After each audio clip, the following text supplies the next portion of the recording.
greetings and lots more greetings from New Zealand. It's Eric Backer, the naturopath. How much omega-3 do you take? How much is safe to take? Am I going to die if I take too much? Am I going to get some sort of weird drug reaction? Someone going to find me in the street and ring up the ambulance and say I've had a drug overdose? No, it's not going to happen. You're not going to get sick or end up in intensive care, or you're not going to be jumping off buildings or flapping your arms or doing weird things if you take too much. Trust me.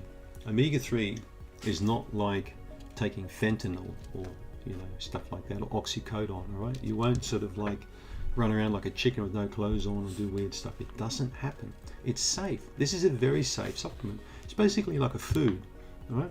How much hamburger is safe? If someone said that to you, would you laugh? Of course you'd laugh. Well, I'm laughing at this because I've worked with omega-3 now for so long that I've never seen a problem with omega-3. I had one case that was really concerned me, and it was an extremely rare clotting disorder this lady had, because I knew something was wrong because she was bleeding so bad, from her nose and little cut in her mouth. She's bleeding, so I sent her straight off to the doctor, and blood test results showed a very rare type of clotting disorder. Now, this lady was taking 3 capsules a day. It's basically the bleeding slowed right down and stopped quickly when we withdrew the capsules. But that's 1 in a million, all right? That's not going to be you. So you'll know now that taking fish oil is a good thing to do. We've spoken plenty about this on all of these videos. It's been well scientifically documented.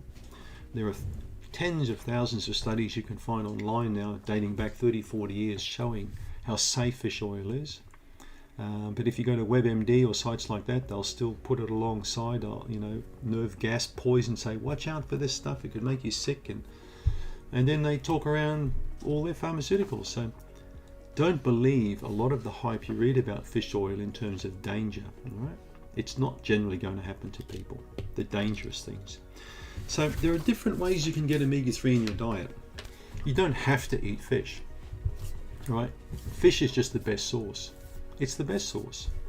So fish has got the highest amounts of EPA and DHA than any food we currently know.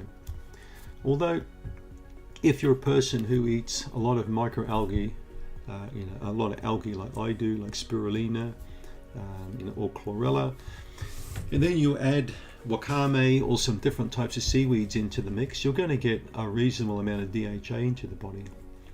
But it's not EPA. You don't really get a lot of EPA, the anti-inflammatory essential fatty acids, so much. You get the DHA more, which has to convert back into EPA, which is difficult in the body. So to gain good levels of EPA, the low-hanging fruit is still the fish oil, all right?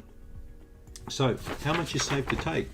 The general consensus is that a safe dosage, even long term, for most all adults is between 2,000 to 4,000 milligrams per day. Those who take any form of prescribed pharmaceutical drug long term need to talk to their doctor. All right?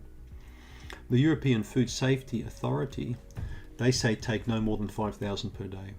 Now EFSA, or the European Authority, are pretty flippin' tough when it comes to research and making these sweeping statements. So if they say 5 grams is enough to take daily, then that's probably a lot better than what the FDA say. They say take no more than 3,000 per day. But to be honest, most of the studies I've looked at show no harm up to 12,000 per day. 12,000, that's a lot of omega-3.